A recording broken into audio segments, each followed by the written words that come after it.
en Efesios 4:12 y me digan con un amén cuando ya lo tengan.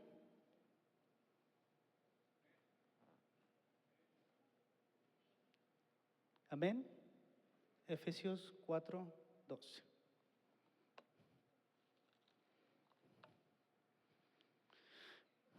Amén. Vamos a leer la palabra de Dios. Dice, a fin de perfeccionar a los santos para la obra del misterio, para la edificación del cuerpo de Cristo, hasta que todos lleguemos a la unidad de la fe y del conocimiento del Hijo de Dios, a un varón perfecto, a la medida de la estatura de la plenitud de Cristo, para que ya no seamos niños fluctuantes, llevados por doquiera de todo viento de doctrina, por estratagema de hombres que para engañar emplean con astucia las artimañas del error, sino que siguiendo la verdad en amor, crezcamos en todo aquel que es la cabeza, esto es, Cristo. Ahí donde estamos, cierra tus ojos, vamos a orar por ello. Padre, amado Padre, estamos aquí reunidos, Padre, una vez más, pidiendo que tú seas en medio de nosotros, Señor, que tu Espíritu Santo nos dé ese redarguir de esta palabra, Señor, que nos puedas enseñar, que nos puedas hablar a cada uno de nosotros, Señor, por medio de tu palabra, Señor. Permita que no sea yo, Señor, sino más bien que seas tú, Señor, en medio de este mensaje. Te damos tantas gracias y te lo pedimos todo esto en el nombre de tu Hijo amado Jesucristo, que así sea. Amén. ¿Pueden tomar su asiento, hermanos? El día de hoy le puse al mensaje, ¿qué espera Dios de mí? Yo me preguntaba, porque es muy fácil entre nosotros esperar algo de Dios, ¿verdad? Todos sabemos qué esperamos de Dios. Amén, ¿se están conmigo? Si yo tengo un problema, ¿qué espero de Dios? Que Dios solucione mi problema. Si tengo una necesidad, que Dios solucione esa necesidad. Pero se han puesto a pensar, ¿qué espera Dios de mí? Le preguntan a Dios, Dios, ¿qué esperas de mí? ¿Qué esperas que este hombre haga por ti? En esta palabra, en Efesios, Pablo habla a esta iglesia y dile al que está al lado, es importante el contexto. Dile a tu hermano que está al lado, es importante el contexto.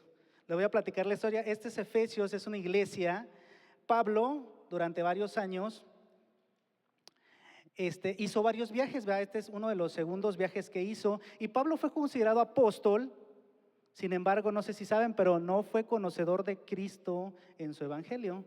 Entonces, en esos tiempos, aquel que consideraban apóstol era porque era un seguidor de Cristo. Es decir, pues conocemos a Mateo, conocemos a Juan, apóstoles, seguidores de Cristo. Pero Pablo no lo conoció en vida. Entonces, durante uno de sus viajes, Pablo, mas sin embargo, era todo lo contrario, era un perseguidor de Cristo, perseguidor de los cristianos, porque en estos tiempos, ya creo que habíamos hablado un poquito de este contexto, se estaba haciendo la iglesia primitiva, o sea, la iglesia cristiana apenas empezaba a surgir. Y Pablo era un perseguidor de Cristo y fue considerado un apóstol, ¿va? Entonces, en este contexto, él en esos viajes, en una de sus cartas, sí saben que viajó mucho Pablo, ¿sí? Viajó, hizo, si mal no recuerdo, fueron 5 viajes. Y si quieres saber un poquito más de contexto, en la parte de atrás de tu Biblia, a veces en algunas Biblias está un mapita y ahí te dice viajes de Pablo, ¿no? Y si te pones a ver, hermano, son viajes largos, hermano, ¿eh? De Israel hasta Roma son viajes muy, muy largos. Entonces, en este segundo viaje, Pablo fue a esta iglesia que se llamó, es una iglesia en Éfeso, es una ciudad que está en Turquía. Ahora, hablaba a su pueblo. ¿Por qué digo que hablaba a su pueblo? Si pueden revisar en el versículo 12, Efesios 12, dice, a fin de perfeccionar a los santos.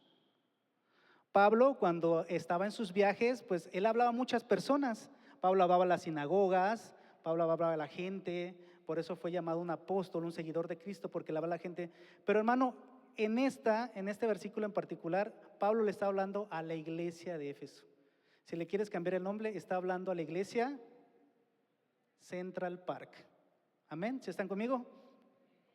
Dice, a fin de perfeccionar a los santos para la obra del ministerio. Ahora yo quiero preguntarles, ¿sí sabemos qué espera Dios de nosotros? Si tenemos muy claro eso, si oramos al Señor y le preguntamos, Señor, como todas nuestras oraciones, Señor, ¿qué esperas de mí hoy?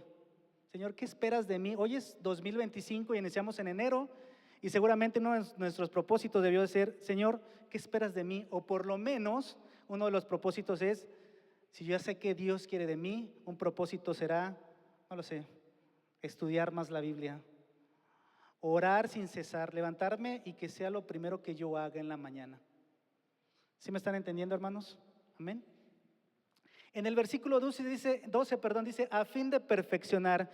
Y te voy a responder, te voy a dar una verdad a medias. ¿Qué espera Dios de nosotros? ¿Espera perfección? ¿Ustedes creen que quiere perfección? ¿Sí o no? ¿Sí? ¿No? Levanten la mano los que digan que sí y los que digan que no.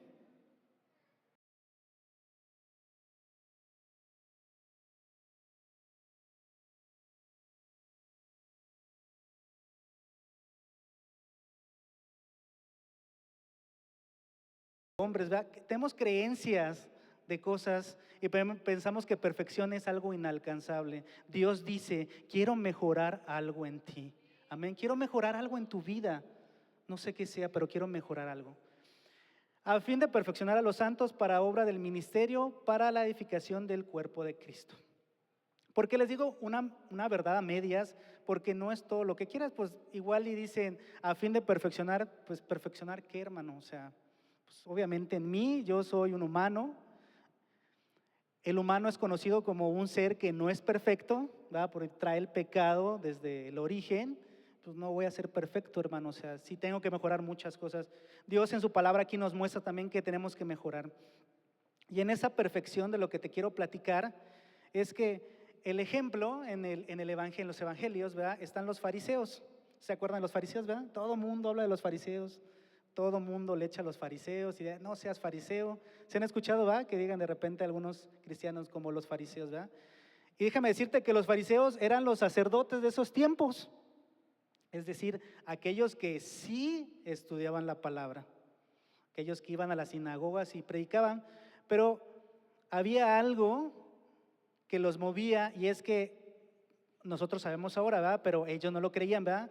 Que se creían unos seres perfectos, es decir, que tenían todo el conocimiento y lo que decían ellos era la verdad absoluta, ¿verdad?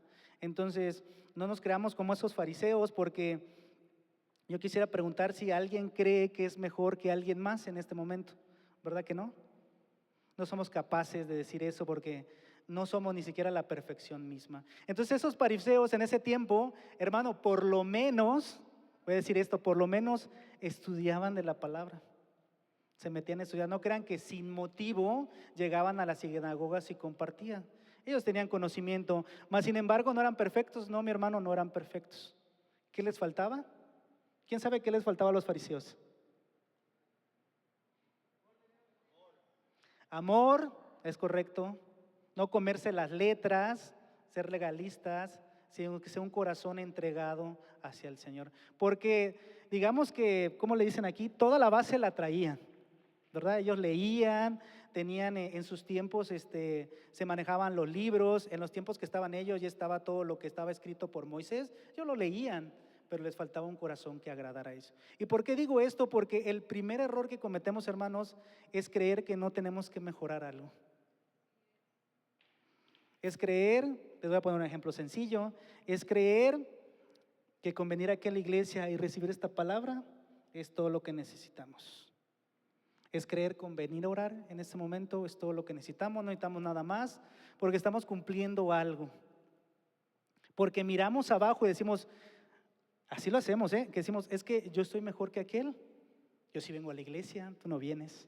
Yo sí oro, yo sí doy mis diezmos. Entonces, ¿por qué nunca pensamos en perfección? Porque creemos que es algo inalcanzable. Y no es algo inalcanzable. Te dices, ¿cuál es la definición de perfección? Es mejorar algo. Y dirán, para muchos es algo subjetivo, ¿verdad? Para mí la perfección pudiera ser mi guitarra, ¿verdad? Para alguien dice, no, pues esa guitarra, pues nada que ver, ¿no? Para mí la perfección es, no sé, ver un vestido y demás, ¿no? Entonces, lo primero que tendríamos que pensar, hermanos, es orar al Señor, pedirle ese discernimiento para que nosotros podamos mejorar algo en nuestras vidas. Amén, ¿si están conmigo? Después, ahí en su Biblia mismo, sígame para que luego no digan que he hecho mentiras. En el 13 dice, hasta que todos lleguemos a la unidad de la fe. ¿Hasta quiénes? Hasta que todos, ¿quiénes? Todos. No hasta que Alberto llegue, hasta que Fernanda llegue, hasta que Pepo llegue. Dice, hasta que todos lleguemos a la unidad de la fe. Entonces, si ya sabemos qué espera Dios de nosotros, qué espera Dios de nosotros, vamos a cambiarle perfección. ¿Qué espera el Señor de nosotros? Espera mejorar algo en nosotros. Amén. ¿Y cuál es la visión que tiene en nosotros? ¿Qué ve el Señor? ¿Qué espera? Que todos lleguemos a la unidad de la fe. Y les voy a dar un pequeño concepto que por aquí me encontré para que entremos más entendamos un poquito la palabra. Dice, unidad de fe significa que las personas, que tienen fe en Jesucristo se unirán en unidad, se amarán y servirán unas a otros, dejarán de reclamarse y dividirse. Acuérdense, hermano, que Pablo está hablando ¿a quién? A su iglesia. No está hablando a personas, no está hablando a las sinagogas, a la gente que quiere escuchar del Señor. Pablo está hablando a su iglesia. Está hablando ahorita a Central Park. Y dice que la unidad de la fe se trata de ¿qué? De servir unos a otros. De dejar de reclamarse y dividirse. Porque ¿qué creen, hermanos? ¿Qué pasa en la iglesia? No nos queremos servir unos a otros. ¿Qué pasa en la iglesia? ¿Nos reclamamos unos a otros? Amén, así es. ¿Y qué pasa en la iglesia? Se divide esta iglesia por falta de la unidad de la fe. Y la unidad de la fe aquí lo muestra, hermanos, como una unidad, como que todos, porque en teoría, todos en Central Park estamos en unidad de fe, porque creemos en lo mismo. ¿O acaso hay alguien acá que venga a la iglesia y no crea lo mismo que yo crea? Estamos en una unidad. Y el Señor nos manda aquí que sirvamos unos a otros, que el servicio se trata de servir unos a otros. No venir a servir porque espero que alguien me vea, ni porque me veo bonito, ni porque espero una recompensa, porque también esa es la otra parte. Creemos que venir a servir, el venir a, no sé, lavar un baño, el venir a dirigir y tal, es porque hay una recompensa. No lo hagas así, hermano. Si hay una recompensa, no lo hagas así. Dice que serviremos unos a otros, dejarán de reclamarse y dividirse para formar una sola iglesia. Y yo creo que el problema ahora no es que seamos una sola iglesia, ¿verdad? Porque sabemos que hay iglesias que son pentecosteses, se denominan evangélicas. ¿Qué otras iglesias han escuchado? Bautistas, ¿qué más? Metodistas y todos. Quieren una unidad, que el Señor quiere una sola iglesia. Amén, si están conmigo, una sola iglesia que tenga una unidad de fe, la misma creencia que nosotros tenemos. ¿Cuál es el problema aquí en las iglesias? Pues que todos tenemos una versión diferente, un poquito diferente de lo que está en la iglesia. Pero no, mi hermano, el Señor te manda a que estamos unánimes en esta fe. Amén, si están conmigo. Y lo que marca su palabra aquí, está hablando aquí a Central Park. Central Park dice que se unirán en unidad. ¿Sí están conmigo? Amén. Después dice, y del conocimiento del Hijo de Dios. ¿Quién es el Hijo de Dios? Jesucristo, ¿va? Y dice del conocimiento. ¿Por qué creen que hablará del conocimiento del Hijo de Dios? ¿Por qué no dijo y buscar de Dios? No, ahí dice y del conocimiento, porque Pablo está hablando. Recuerden la historia un poquito del contexto. Vuelvo a decir a tu compañero, ¿es importante el contexto? ¿Es importante el contexto? Dile. Pablo no conoció a Jesucristo, mas sin embargo Jesucristo se le presentó a Pablo. Se le presentó y le dijo, ¿por qué me persigues? ¿Por qué andas encarcelando a mi gente? Para no hacer la historia tan larga, porque si no tendremos que leer todo lo que está en las primeras historias del Nuevo Testamento. Pablo es convertido por ver a Cristo después de que resucitó. Él pudo verlo junto con otras personas. Y acá dice, Pablo dice del conocimiento del Hijo de Dios, o sea, Jesucristo, no del conocimiento de Dios.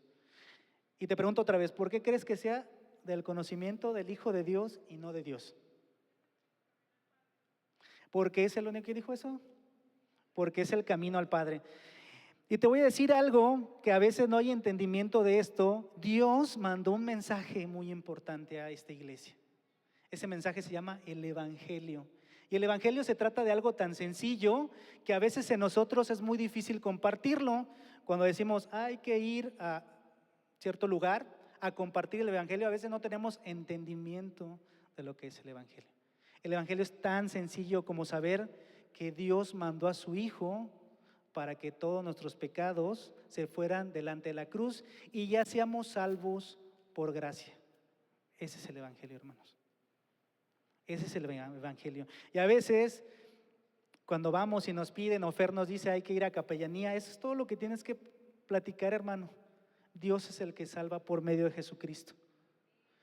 Quiere decir que es por gracia, que no merece nadie el perdón, pero ya hay alguien que ya pagó los pecados por ti. Solo necesitas aceptarlo, cualquiera que fuere tu pecado. Y por eso es que Pablo habla aquí del conocimiento del Hijo de Dios, que quiere decir el conocimiento del Evangelio, de que Dios hizo algo por sus hijos, el mandar a su Hijo para que todo aquel que en Él creyera sea salvo y tenga vida eterna. Amén. Y de eso se trata el Evangelio, y significa buscar más de Dios por medio de su Hijo. Y vuelvo al mismo punto, porque entender el Evangelio no se trata de que, ay, sí, ahorita ya Alberto ya me dijo cuál es la fórmula, no, déjala a punto para cuando me manden a evangelizar. ¿Vas a evangelizar? Sí, hermano, ya sabes que Dios mandó a su Hijo. No se trata de eso nada más. Dice del conocimiento del Hijo de Dios. ¿Dónde creen que podamos encontrar el conocimiento del Hijo de Dios? En su palabra, en sus evangelios, en la vida de Cristo. Porque yo pude dar muchas historias. En el Antiguo Testamento hay mucha historia, hermano, mucha historia. Hay muchas enseñanzas morales, hay mucha profecía de algo de lo que se iba a cumplir, pero ¿qué creen? ¿Cuál creen que sea el mejor ejemplo en la vida? Un ejemplo sin mancha. Jesús, el Evangelio, los evangelios que están puestos aquí. Desde Mateo hasta Juan, en los evangelios está descrita la vida de Dios sin mancha, sin pecado. Amén, ¿si están conmigo? Después dice, a un varón perfecto a la medida de la estatura de la plenitud de Cristo. O sea, el Señor sí nos quiere que seamos varones perfectos. Dilo conmigo, el Señor sí quiere que sea perfecto. El Señor sí quiere. ¿Quiénes no quieren? Nosotros somos los que no queremos. El Señor sí quiere. Aquí lo dice su palabra. Amén. Quiere que sea el conocimiento. ¿Se dan cuenta cómo ambos se complementan, verdad? Hasta que todos lleguemos a la unidad. Quieren una misma iglesia, en un mismo sentir, que compartan un evangelio. ¿Sí están conmigo? ¿Sí están entendiendo esto, iglesia? Quieren una misma iglesia. No quiere ninguna denominación, ni quiere una iglesia dividida, que porque el hermano me vio mal, porque ahorita que salió Fernanda y me dio el micrófono, no, me dijo hola hermano, o porque alguien ahí en la entrada, no sé, a lo mejor estaba pasando por algo difícil y no te saludó, y ya en tu corazón hay un rechazo hacia ella persona, por lo tanto hay un rechazo a la iglesia, por lo tanto hay un rechazo al evangelio, porque si no estás entendiendo, hermano, el evangelio acá, no estás entendiendo eso. Porque Dios quiere la unidad de la fe en su iglesia. Amén. Quiere la unidad de la fe aquí en Central Park. Vamos a empezar por Central Park porque no puedo decir ahorita la unidad de la iglesia, que ya no nos llamamos bautistas, evangélicos, metodistas, sino la unidad de la fe aquí en tu iglesia, hermano. Que en este principio de año sea un motivar en tu oración. Decir, ya no quiero ser fluctuante, ya no quiero servir a otros, aunque los otros no me sirvan. ¿Sí me están entendiendo? Quiero dejar de reclamarle a mi pastor, a mi líder, a mi esposa, a mi esposo, ¿sí? Y esto mismo conlleva a la unificación de la iglesia, porque aquí dice y dividirse, pero lo que nosotros buscamos es unificarnos, ¿verdad? Llegar a esa plenitud del conocimiento de Cristo también, que lo platicamos aquí, es comprender el Evangelio, entender también que no se trata de este mensaje que estamos compartiendo. Y quiero decirles algo, iglesia, este mensaje, el mensaje que está aquí, ¿verdad? La mayoría del mensaje que se presenta aquí, ¿verdad? Viene siendo un método de evangelización, ¿verdad? No es tu comida del día. Hay que entender esto, no es tu comida del día. Este mensaje que está aquí está más dirigido al entendimiento del cuerpo de Cristo, al Evangelio, a hacer un culto para servir a Dios, pero no es tu comida. Lo que habla aquí la palabra que buscar de Dios, eso es buscar en la intimidad, hermano. En tu casita, hacer un culto, un servicio. Una vez un pastor me enseñaba algo, ¿va? Me decía, ¿sí sabías que existen varios cultos?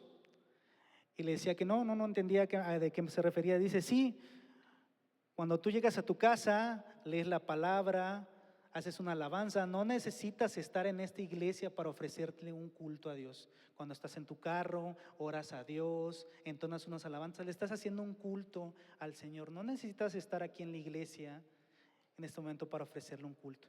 Y el Señor quiere ese conocimiento porque yo creo que lo necesitan. La semana pasada predicaba Carmen Gloria. ¿Sí se acuerdan de Carmen Gloria? Amén. Y decía, ¿quién necesita más de nosotros? ¿Dios de nosotros o nosotros de Dios? Nosotros. ¿Quién necesita más buscar de su palabra? Nosotros. Nosotros lo necesitamos. Necesitamos porque, y ahorita vamos a ver lo siguiente, porque si no, nos va a llevar cualquier corriente. Dice el número 14, para que estén conmigo y estén despiertos, para que ya no seamos niños fluctuantes. ¿Sí? Te voy a pedir que me acompañes a 1 Corintios 14, 20.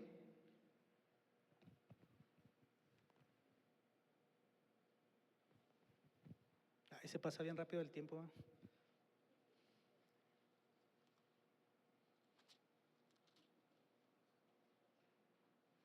¿Me dicen con un amén cuando lo tengan? Amén. Dice su palabra. Nos ayudan en multimedia. 1 Corintios 14, 20. Muy bien. Dice, hermanos, no sean niños en el modo de pensar, sino sed niños en la malicia, pero maduros en el modo de pensar. ¿Qué dice? No sean niños en el modo de pensar, sino sean niños en la malicia. ¿Quiénes de aquí son papás? ¿Sí, amén? Sí. ¿Cómo son los niños en la malicia? No tienen malicia, o sea, en realidad si se enojan, se notan 3 segundos y si les das una paleta, se olvidan de todo lo que te han hecho. Pero dice que sí sean niños en la malicia, pero no sean niños en el modo de pensar. ¿Por qué, hermanos? Porque no son maduros. No seamos como esos niños que hacen berrinche en 3 segundos y se vuelven a contentar. Porque el Señor no quiere que seamos así. En la forma de pensar, no. Tal vez en la malicia sí. Lo que nos quiere enseñar es eso, ¿va? Que aprendamos a perdonar como hacen los niños. Un niño, por ejemplo, a mi hijo recién ahorita en el carro andaba haciendo un berrinche. Es para ponerlo en la cruz, pero está haciendo un berrinche porque quiere la tablet, ¿verdad? Y seguramente si yo en ese momento digo, porque a veces como padre hay que ser un poquito rectos para que enderecemos sus caminos, si le daba la tablet en ese momento, ¿qué creen que hubiera pasado? Hubiera sido el niño más feliz del mundo. ¿Sí están conmigo? Dice, pero maduros en el modo de pensar, ¿verdad? Eso quiere decir que no nos dejemos. De hecho, en uno de los mensajes que nos compartía a nosotros, Carmen Gloria, dice, y la pastora lo reforzaba, decía, no seamos niños, no dejamos llevar por el sentimentalismo, ¿verdad? ¿Cuál es ese sentimentalismo? el llevarnos por emociones, ¿verdad? Es decir, ahora me siento mal. Yo les acabo de poner un claro ejemplo, ¿verdad? El de, pasa a alguien, seguramente les ha tocado alguna vez que hay un ujier aquí en la iglesia y pasan y no te saludó. ¿A quién les ha pasado? Levante su mano sin miedo. ¿Sí? ¿Sí? Amén. ¿Sí les ha pasado? Ok. ¿Quién de estos hermanos se ha acercado con algún ujier, el mismo ujier que no le saludó, y le ha preguntado si todo está bien? Cuando no les han lavado la mano, cuando no les han dado la mano. ¿Alguien se ha tomado esa molestia? ¿Alguien se ha tomado la molestia? Seguramente no. Y seguramente no sabemos por lo que está pasando el ujier. A lo mejor le acababan de dar una mala noticia, a lo mejor le están hablando del trabajo, a lo mejor su esposa no ha llegado y está esperando que llegue. No lo sé, hermano. Sí te quiero decir que no te puedes mover como un niño fluctuante. Que ese tipo de cosas no debe mover tu fe y tu unidad aquí en la iglesia. Amén. Porque si no nos vamos a comportar como ¿qué? Como niños fluctuantes. Y esos son los obstáculos que tenemos para la unidad de la iglesia. Esos son los principales obstáculos. Yo quisiera decir, no me quiero atar con esto, ¿verdad? Pero el principal en la unidad de la iglesia, en la unidad del cuerpo de Cristo. El vernos como niños fluctuantes y no ser maduros en la palabra. Amén, ¿sí está conmigo?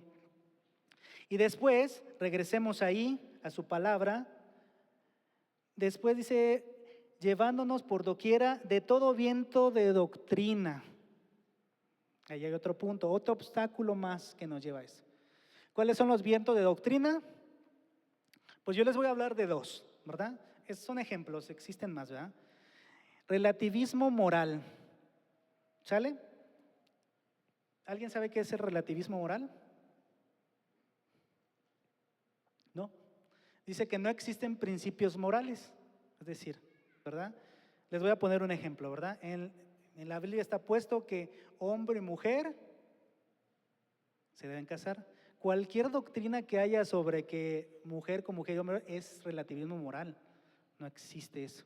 Esas son vientos de doctrina diferente. Y te voy a poner, esto te lo puse como ejemplo para que tuvieras el entendimiento. Te voy a poner uno más sencillo que seguramente te pasa. Dice, que debido a que Dios me ama, no castigará el pecado.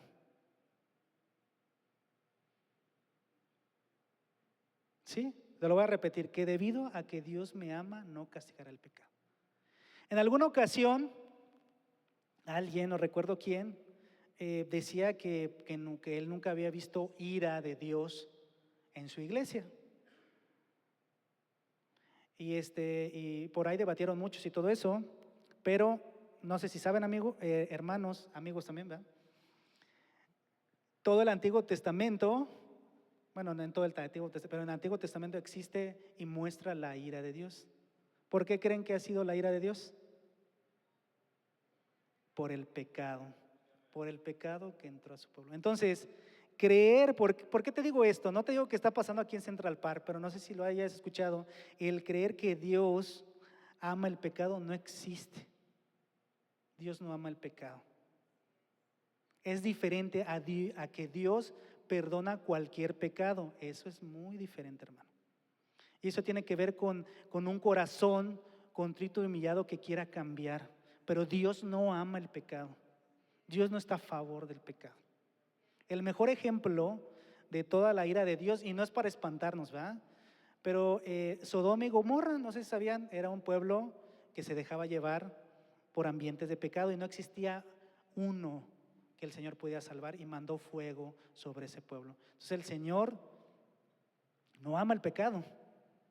Y todo aquel que crea y todo aquel que esa doctrina te quiera transgiversar tu mente con decirte es que es un pecado pequeño, yo creo que Dios lo pasa. No te confundas, Dios no ama el pecado. Es diferente a que Dios puede perdonar tus pecados porque Dios puso a su Hijo y es por gracia, no porque nosotros lo merezcamos. Amén, si están conmigo.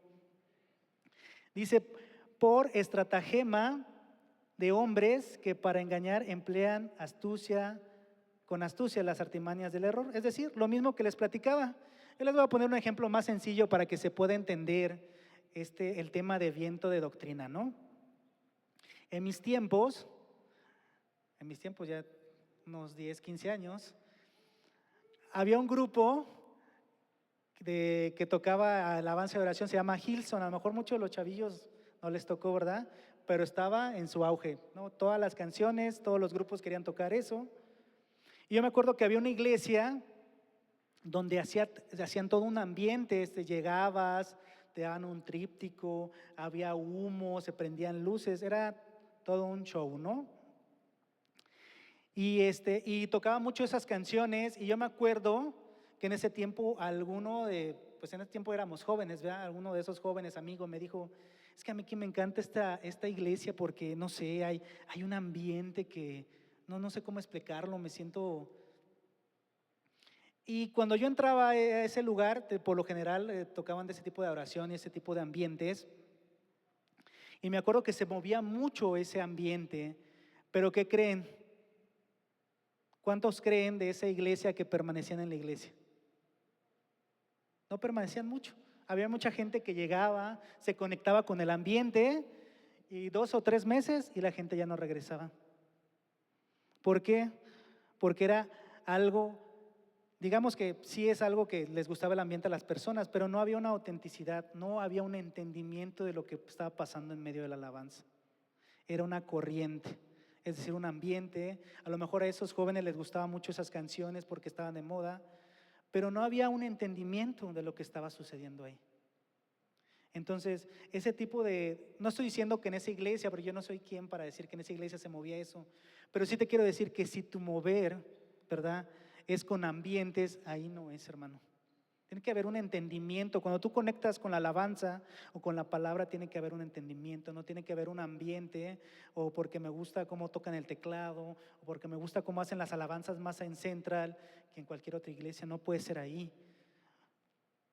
¿Sí están conmigo? Entonces, esos vientos de doctrina, pues, son los que no nos permiten, o esas artimañas del error no nos permiten conectarnos con Dios. Ese es otro de los obstáculos de los que presentan para que no podamos vivir en unidad y no podamos conocer más de Dios. Dejarnos llevarnos por esos vientos de doctrina.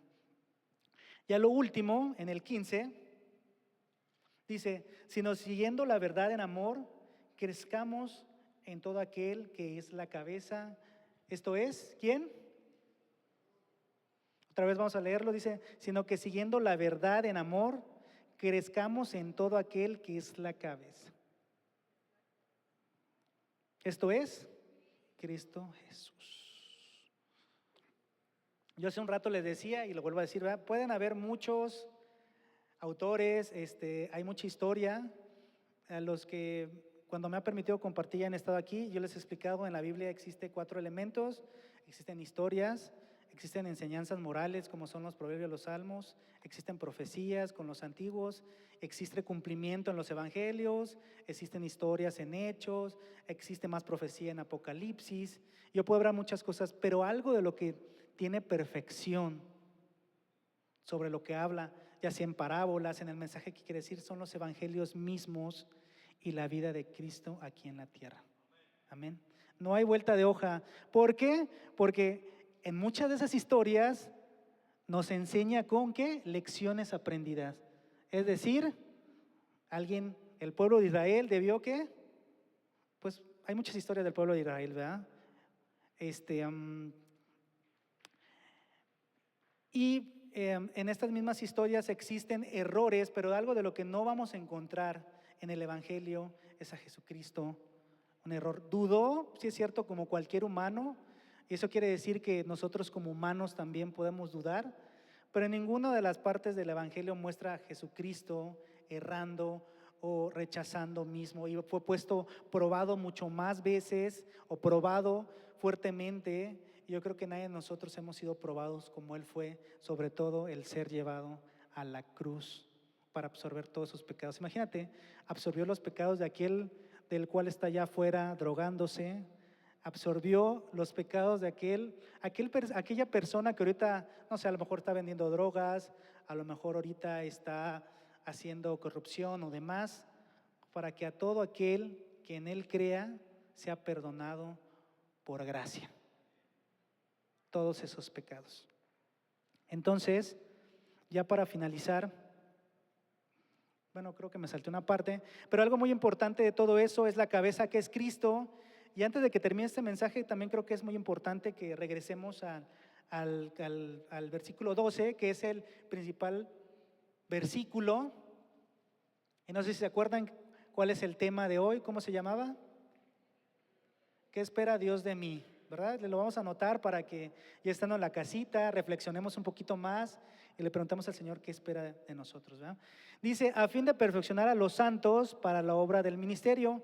Antes de esto, mi hermano, en el 11, porque creo que me lo salté y sí es importante, dice, y Él mismo constituyó a unos apóstoles, a otros profetas, a otros evangelistas, pastores y maestros. Es importante esto porque si ven, es importante que le digas a tu hermano de al lado, es importante el contexto, es importante el contexto. Porque dice que constituyó estos oficios ministeriales a fin de perfeccionar, es decir, que tienen que ir de la mano, ¿sí? A fin, o sea, al fin, alcanzar esto de la perfección, tiene que ir de la mano con estos oficios ministeriales. Dice unos apóstoles, profetas, pastores, evangelistas, maestros. Y en ese tiempo fueron esos dones que dio Cristo para nutrir y equipar a su iglesia.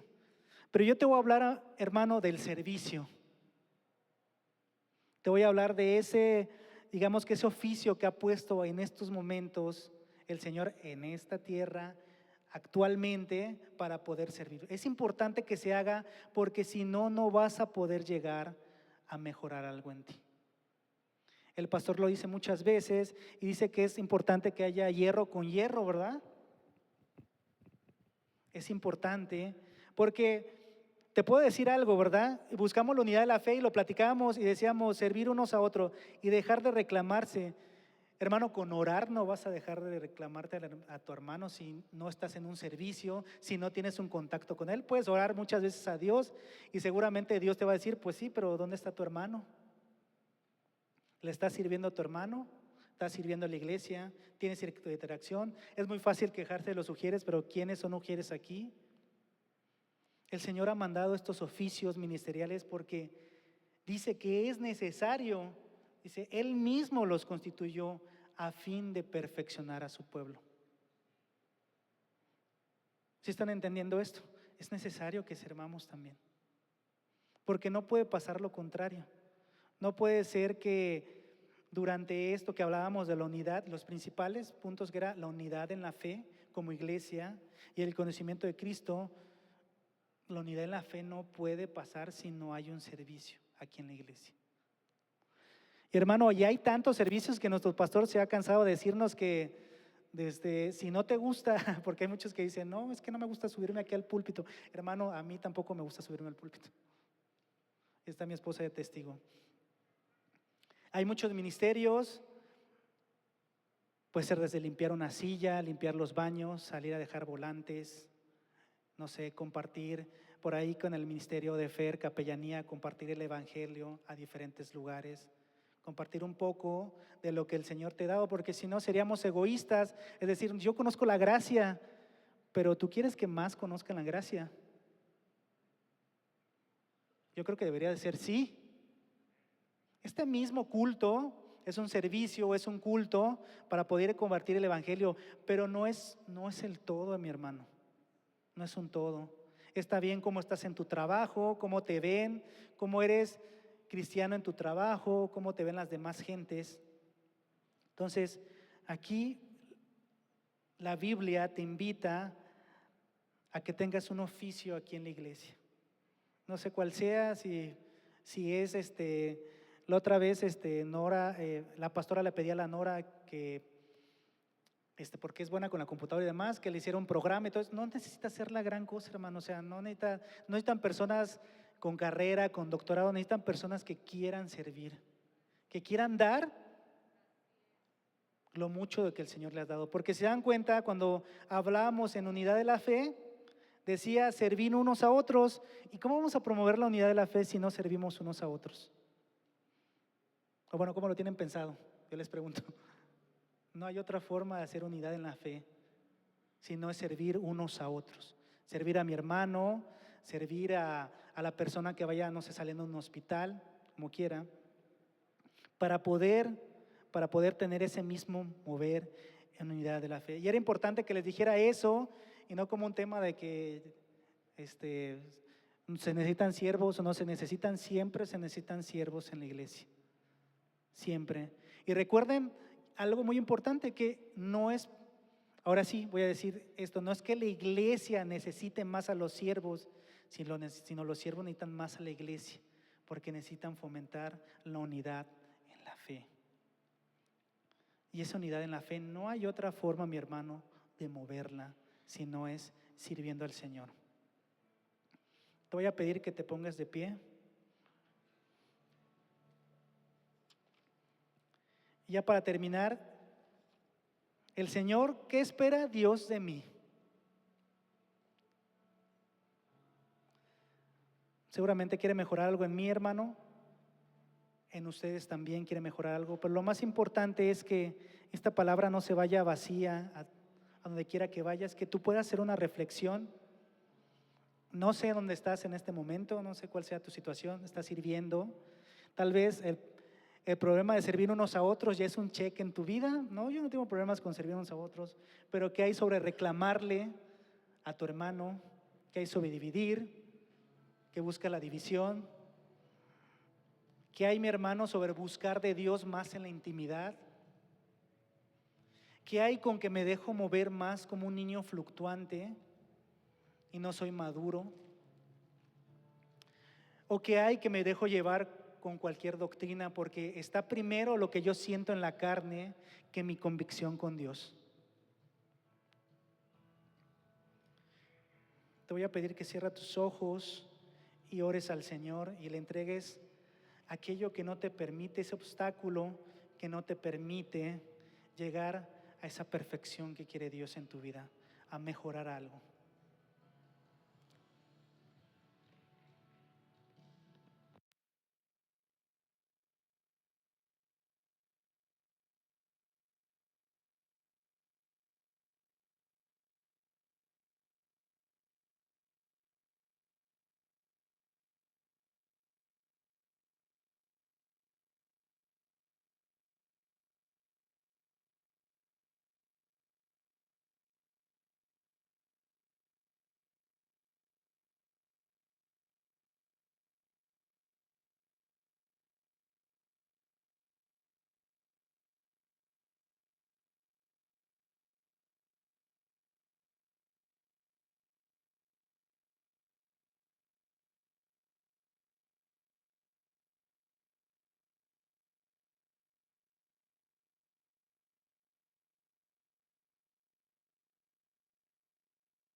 Amado Padre, aquí está tu iglesia, Señor, intercediendo, Señor, pidiendo que tú seas en nosotros, Padre. Padre, yo te pido en esta mañana, Señor, que tú seas en esta iglesia, Padre, que tú seas en nosotros el entendimiento de tu palabra, Señor, que nos lleves esa perfección que tú quieres, Padre. Tú sabes, Señor, por lo que estamos pasando, Padre, tú sabes que tenemos que mejorar, Señor. Que este 2025, Padre, sea un propósito para que esta iglesia, Señor, pueda avanzar como un cuerpo mismo, Señor. Que esta iglesia Central Park, Señor, se pueda levantar, Señor. Que esta iglesia pueda ser escuchada en toda Aguascalientes, bendito Padre. Te pido que tú seas unánime en cada uno de nosotros, que haya un querer, Señor, el servirte aquí en tu casa, que haya un querer, Padre, el de ya no de haber división, Señor, ni rechazo, ni reclamación, Padre, aquí en tu casa, Señor, sino que haya un mover de tu espíritu, Señor, para la unidad, que haya un mover de tu espíritu, Padre, para poder conocer más de ti, conocer más de tu evangelio, Padre, y la palabra misma, Padre. Sé tú en cada de nosotros, Señor, permite que este mover y este Espíritu Santo esté con nosotros, Señor. No te quedes, no te alejes de nosotros, porque sabemos, como lo dice tu palabra, que no lo podemos hacer, Señor, si no nos convenamos a tu Hijo Jesucristo, que Él es la cabeza, Padre, que Él es la perfección, bendito Padre, que Él es todo, Señor, para que podamos llevar una vida que te agrade, Señor, en esa perfección que buscamos, Señor. Te lo pedimos como un cuerpo mismo, Señor, en nombre de tu Hijo amado Jesucristo. Que así sea. Te lo pedimos todos. Amén. Gloria a Dios. Gloria al Señor por la vida de nuestro hermano Alberto, que el Señor le siga usando.